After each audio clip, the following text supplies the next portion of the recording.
Hello everyone.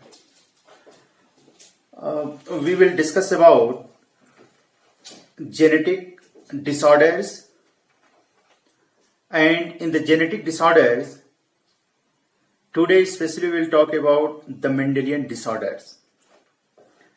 In the previous lesson I have already taught you about the differences between the Mendelian and chromosomal disorders. As you know, the Mendelian disorders or the disorders which follow the Mendelian principles of the inheritance, they may be inherited from one generation to the next generation and successive generation. The Mendelian disorder is caused due to the mutation in a single gene, and overall, why it is said to be the Mendelian disorders? Because they follow the pattern of the inheritance as per Mendel. That's why all these disorders, they are known as Mendelian disorders. The Mendelian disorders include hemophilia, color blindness, sickle cell anemia, thalassemia, phenylketonuria, alkaptonuria. So many diseases are there which are included into the Mendelian disorders. But in your NCERT book in class 12, you have to study about only these three Mendelian disorders in detail. But you should learn other examples also of the Mendelian disorders. The pattern of the inheritance of the Mendelian disorders we can trace out in a family by making the pedigree diagram. By pedigree analysis, we will get to know that how the Mendelian disorder, how the trait is inherited from one generation to the next generation. You have already studied about the pedigree analysis, in which I have been told you that some of the traits in the family, they are in the hidden form.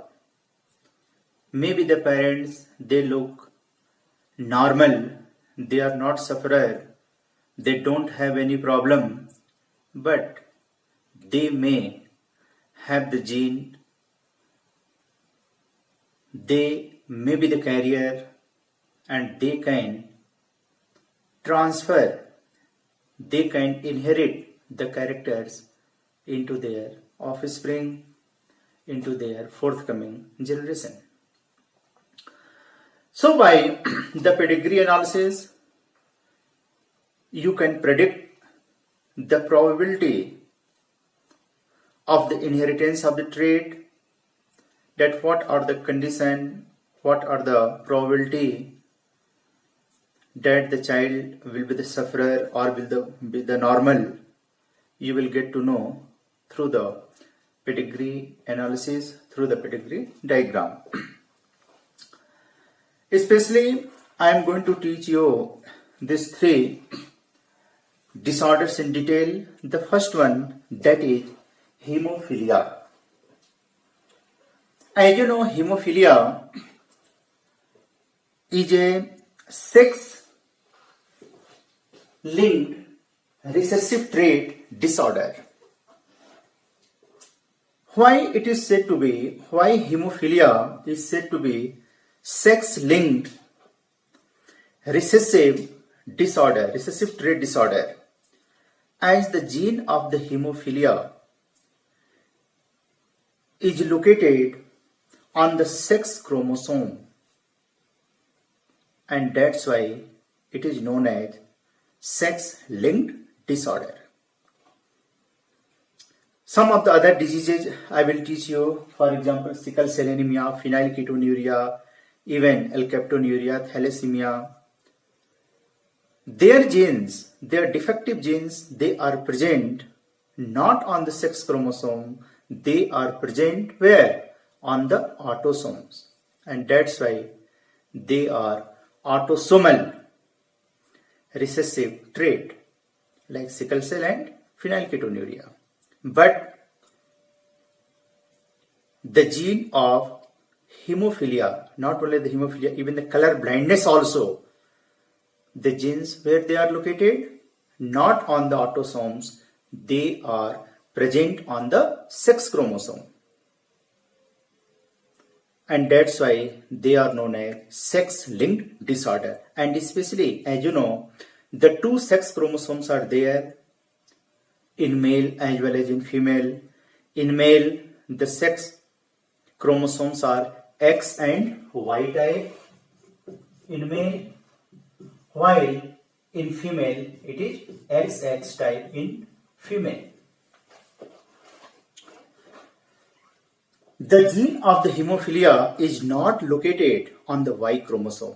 It's very, very important. It is definitely sex-linked trait, but especially X-linked trait means the gene of the hemophilia is located on X chromosome, and that's why it is known as X-linked trait. It is sex-linked, but especially it is X-linked trait. Not, the gene is not located on the Y chromosome. Even some of the genes, they are present on the Y chromosome only. There is a disorder, a disease, that is hypertrichosis of pinna. And the gene of the hypertrichosis of the pinna is located on the Y chromosome. And that's why male is only affected, not female, in the case of hypertrichosis of pinna, because Y chromosome is absent in the case of female. Sometimes you can observe in some of the male, the profuse hairs are there on their ear pinna. Suppose this is the ear and so many hairs, or you can say the too much hairs or profuse hairs they may have on the tip of the ear pinna, and this is also a kind of disorder, and this is called hypertrichosis. Not given in the NCERT book, just for your knowledge. I have given this example that Y-linked trait, hypertrichosis of the pinna. We will not discuss in detail here, because you have to study especially about the hemophilia. So hemophilia is a X-linked trait. X-linked disorder means the gene of the hemophilia is located where? On the X chromosome, not on the Y chromosome. For example, suppose this is the genotype of the normal female, and if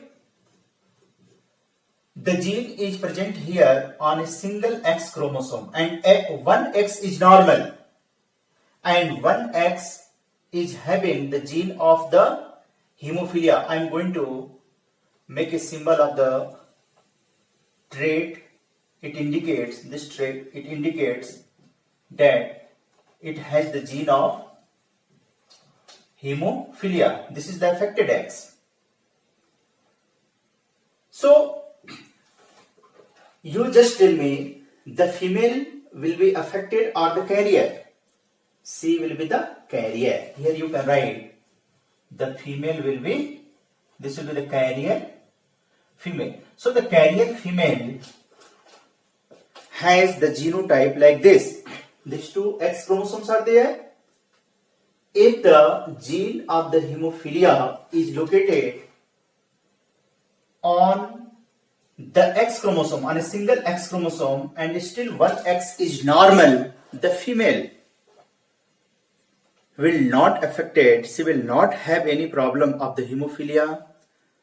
She will not have the symptoms of hemophilia, but she is carrier, and she can transfer, the female can transfer the trait into their offspring. And suppose the female, in both of the eggs, the trait comes in this condition, what will happen? The female will be affected. Means the female will be hemophilic. She will not. She will have the problem of the hemophilia. I will tell you that she will have the symptoms of hemophilia because she is affected. So female would be affected in which case?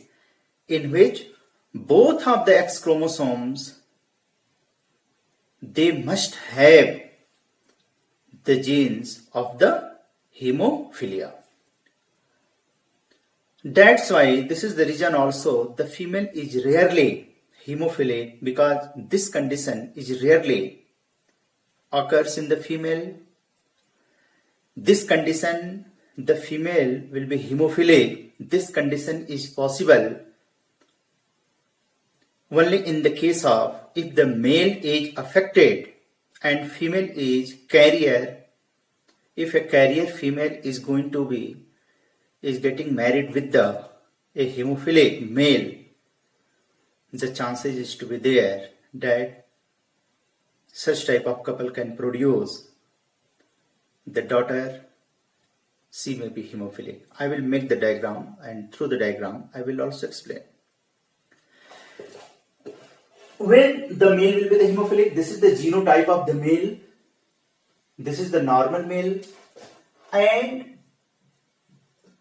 suppose in the male, as you know, in the case of male, the sex chromosomes, they are non-homologous. One is X chromosome, the another one is Y chromosome. If on a single X chromosome, if the hemophilic trait or the gene is there, which is responsible for the hemophilia, the male will be affected. The Y, as I told you earlier, Y chromosome don't have the trait of the hemophilia because the gene of the hemophilia is located only on the X chromosome, not on the Y chromosome. Y is entirely different from the X chromosome. So in the case of male, if the X is going to be affected or may have the gene of the hemophilia, the disease will appear or the male will be affected. And that's why this is the reason the male has more chances of the hemophilia, or you can say in our society, in our community, the male is sufferer of the hemophilia more in comparison to the female. So female would be affected only in the case if both the X, they are having the trait of the hemophilia, while in the case of male, a single X chromosome is present, and if the single X chromosome in the male has the gene of the hemophilia, the male will be affected because Y don't have the control over the X, and that's why the male will be hemophilic. I will make the flow chart also. But what are the symptoms of the hemophilia? As you know, you might be heard about the blood clotting. When you got hurt, in the case of any injury, the blood comes, oozes outside the blood vessels. They rupture and blood comes outside, but normally just within few seconds, after some times, the blood stops flowing outside, and this is the process of blood clotting. And you should aware that when the process of blood clotting takes place, so many proteins they are required in our blood, in our body, along with so many enzymes, and these proteins, they are responsible for the blood clotting. Means the cascade of the proteins, they are involved in the process of blood clotting.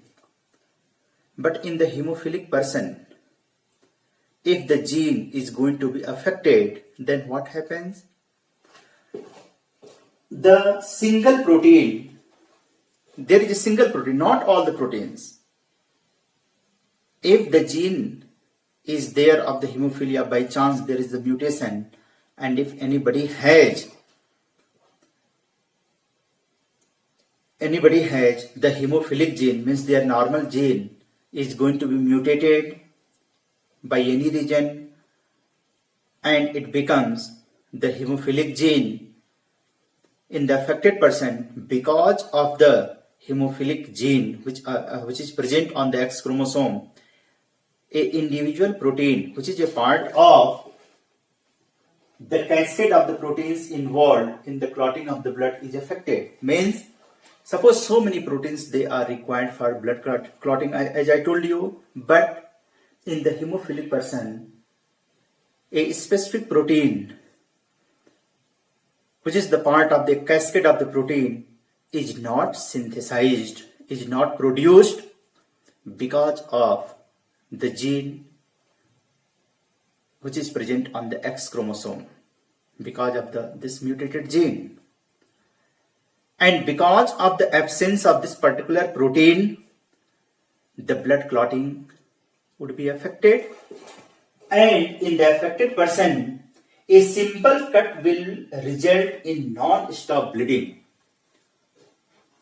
So, in the person who is sufferer of the hemophilia, in a minor cut, in a simple cut, the blood clotting do not take place, and the blood maybe flow outside too much, and due to the heavy, or you can say the severe cut, or the more blood flow outside to the blood vessels, this condition can cause a serious problem into the sufferer, into the hemophilic person, which can lead to the death even to the sufferer. So I have written here, in affected individual, a simple cut will result in the non-stop bleeding, and this is the symptoms of hemophilia. So overall, in the hemophilic person, a simple cut can harm the affected person. Too much blood, it comes from the blood vessels, and which can lead to the death of the individual. The family pedigree of the Queen Victoria shows a number of hemophilic descendants. It's also given in your NCERT book. The Queen Victoria, she was also a carrier of the hemophilia. She was not affected at all, but in her family, so many descendants, means the offspring, they were found hemophilic. This trait was present in her family, and the trait was inherited especially from the Queen Victoria, as she was the carrier of the hemophilic gene. I can show you through the diagram also that how the trait is going to be passed on from one generation to the next generation. This I will teach you later on. In hemophilia, you can see here, suppose there is a carrier female, she is the carrier female, and this carrier female is going to be married with the normal male. What kind of the offspring will be produced. You can see here with this diagram, 50% X will be hemophilic. This is the gene for the hemophilia because the female is carrier. One normal gene is there, one normal X chromosome is there, and because of the X, this is the dominant, one normal gene is there. That's why the female is not going to be affected at all. Ovum, 50% ovum will have this type of egg. 50% egg will be the normal.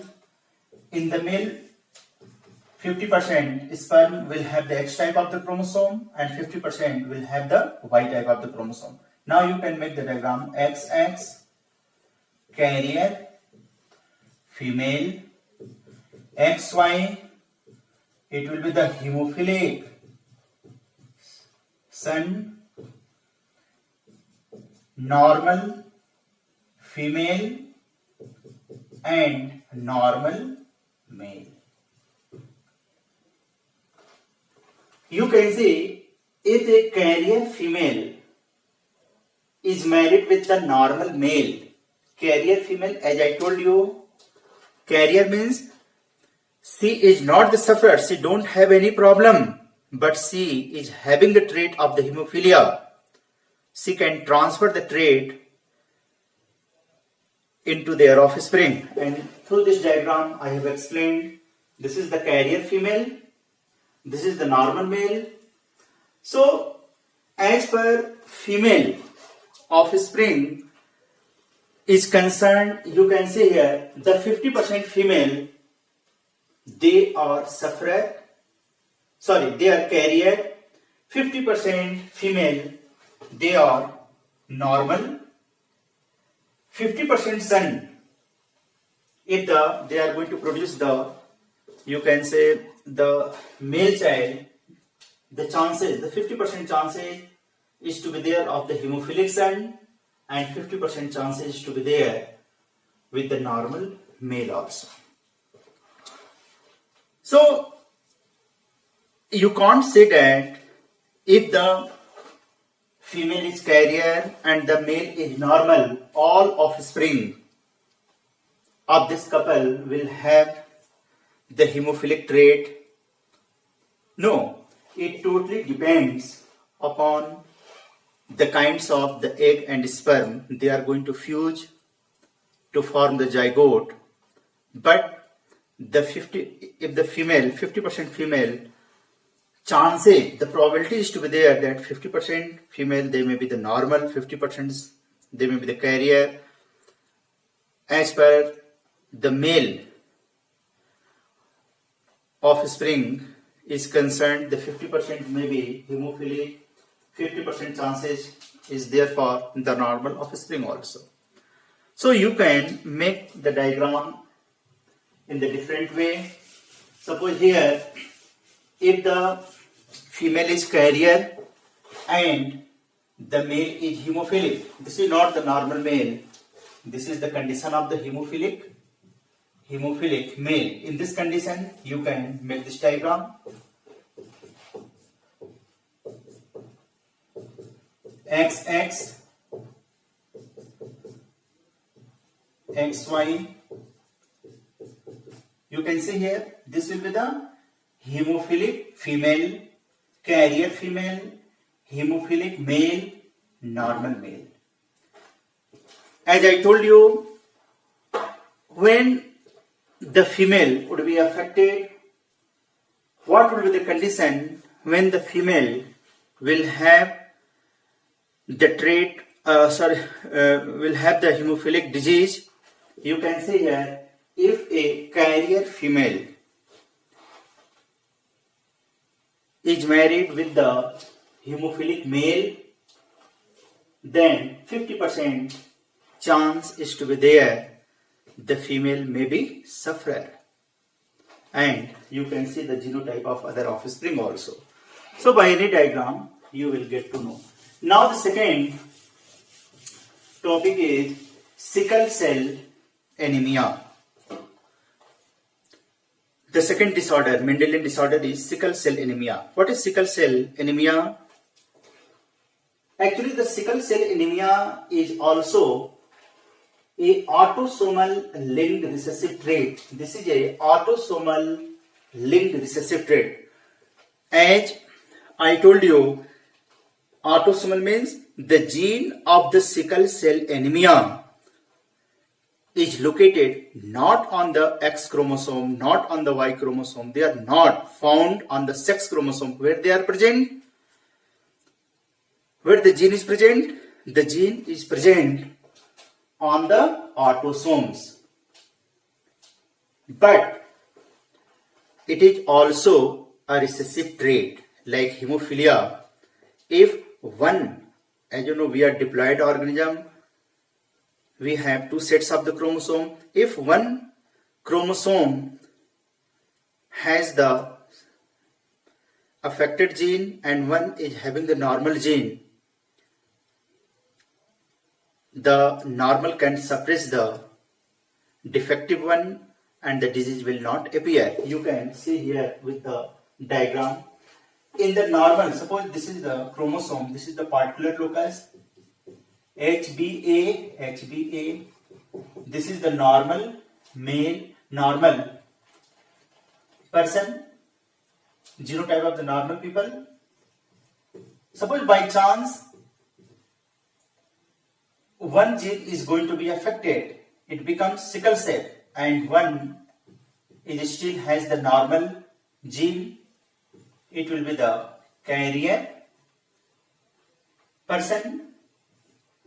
And when the person will have the sickle cell anemia, if both the genes having the mutated gene, S stand for sickle cell, the gene of the sickle cell, it will be affected. So I have written here HBA, normal people, HBA, this is the normal gene, and the another one HBS, the person will be the carrier.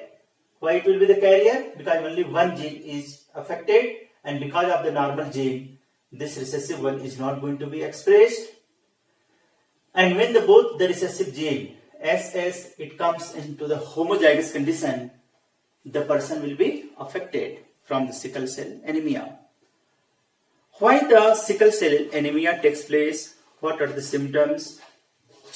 Actually, the defect is caused by the substitution of the glutamic acid by valine at the 6th position of the beta globin chain of the hemoglobin. As you know, our hemoglobin molecule, which is the responsible for the transport of the gases, oxygen and carbon dioxide, the hemoglobin also imparts red color. Each hemoglobin molecule is made up of 4 polypeptide chains.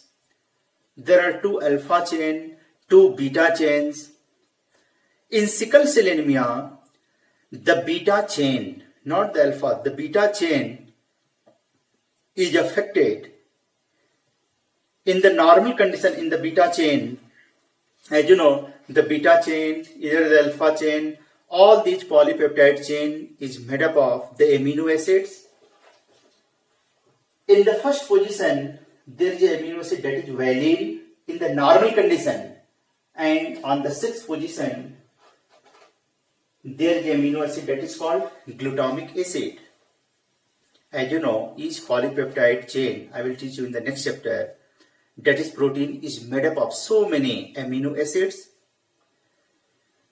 And in the normal hemoglobin, suppose the people is not going to be affected from the sickle cell. This is the normal condition. In the normal condition, in the normal people, the first amino acid is valine, and the 6th one, 2, 3, 4, 5, 6, the 6th one is the glutamic acid. And the glutamic acid is coded by the codon that is GAG. Guanine, adenine, guanine. GAG is the codon At this level you are not aware too much with the codon, but don't worry, I will explain in the molecular genetics that what are the codons, how they help in the synthesis of the protein. But here at this level you can learn and remember all these things, that the glutamic acid is coded by which codon? GAG. Now due to the mutation, and this mutation is the gene mutation, and especially there is a substitution in which the adenine is replaced by uracil, and that's why now the GAG is, due to the mutation, the GAG is going to be converted into the codon, that is GUG. The GAG is responsible for glutamic acid, and the GUG is the codon for the valine. This valine at the first position is coded by GUG. When the GAG codon is converted into the GUG, now in the affected person at the sixth position, in place of the glutamic acid, which amino acid comes? Valine. It means in sickle cell anemia, because of substitution, because of the replacement, you can say, of the glutamic acid into the valine, this condition is going to be created, that is sickle cell. You can say here, now this chain, the beta chain, has been affected in the normal. The first one was the valine, the sixth one was the glutamic acid, but in the affected one, the sixth one is also having the valine, the first one is already has the valine. Now the valine and valine, the valine comes at the two positions, at the first one as well as on the sixth position, and both the valines, they are attracted to each other, and the shape of the hemoglobin, now it becomes sickle shaped. Sickle shaped means just in this form. In the normal condition this is the shape, but in the sickle shaped condition it becomes just like the structure of the sickle or semilunar type. So this is the normal hemoglobin and this is the sickle shaped hemoglobin. Why it becomes at the first position, that is valine, and also here it comes valine, and because the valine and valine both they try to valine attract to another valine at the sixth one also, the first and sixth one, and that's why the hemoglobin it becomes sickle shaped. And what are the consequences of the sickle shaped anemia? When the hemoglobin it becomes, as you know, the hemoglobin is the part of the red blood cell. So the whole red blood cell, the normal structure of the RBC is biconcave in shape. But here in sickle shaped anemia, the RBC, it becomes sickle shaped, and the sickle shaped RBCs, red blood cells in which the hemoglobin is to be there. Actually, because of the change in the hemoglobin, the whole RBC structure, it becomes sickle shaped. And the RBCs, they clog, they get deposited into the blood vessels, they obstruct the blood flow, and therefore the blood supply is not proper. The people, it becomes anemic. And also due to the obstruction into the blood vessels in the flow, finally the whole circulatory system gets affected, which can lead to the death of the individual. So overall, in sickle cell anemia, as I told you, it is caused due to the mutation in which the glutamic acid, which is normally present on the sixth position, is replaced by the valine, and this condition is created, and finally the blood vessels, the whole circulatory system gets stopped, which can lead to the death of the individual. Now, the third disease, that is the last one, Mendelian disorder, is phenylketonuria. You can read in your book. Actually, phenylketonuria is also a autosomal recessive trait. In phenylketonuria, the person who is affected from the phenylketonuria disease, there is a amino acid, and the name of this amino acid is phenylalanine. In the normal condition, in the normal people, the phenylalanine is converted into tyrosine. It is very, very important. In the normal condition, in phenylketonuria, you can see here, in phenylketonuria, the phenylalanine is converted into tyrosine. The phenylalanine is actually the amino acid, and tyrosine is also amino acid. But in the normal condition, the phenylalanine is converted into the tyrosine in the presence of which enzyme? Phenylalanine hydroxylase. This is the enzyme. So this enzyme, phenylalanine hydroxylase, converts phenylalanine into tyrosine. But due to the gene mutation, if the gene is affected, in the affected person, the gene do not synthesize which enzyme? Phenylalanine. Because of the change in the structure of the gene, which synthesize phenylalanine hydroxylase, because of the gene mutation, now this enzyme is not more synthesized. This enzyme synthesis is stopped, and due to the lack of this enzyme, now what will happen? The phenylalanine is not converted into the tyrosine, and there is the accumulation of phenylalanine. When the phenylalanine gets accumulated, sometimes the phenylalanine is also gets converted into some other derivatives of the phenylalanine. But overall, the accumulation of the phenylalanine into the brain, it causes mental retardation into the sufferer. So it's also sometimes the phenylalanine, because of the too much accumulation, now the kidney also discharges phenylalanine exterior outside. Sometimes there may be the kidney problems also, because the kidney, as you know, is responsible for the removal of whatsoever the waste materials are to be there. So in the affected person, they discharge urine exterior in which the phenylalanine and their derivatives, they are also present. So that's all about phenylketonuria. Once again, what is phenylketonuria? In phenylketonuria, normally in the normal person, the amino acid phenylalanine is converted into the tyrosine in the presence of enzyme phenylalanine hydroxylase.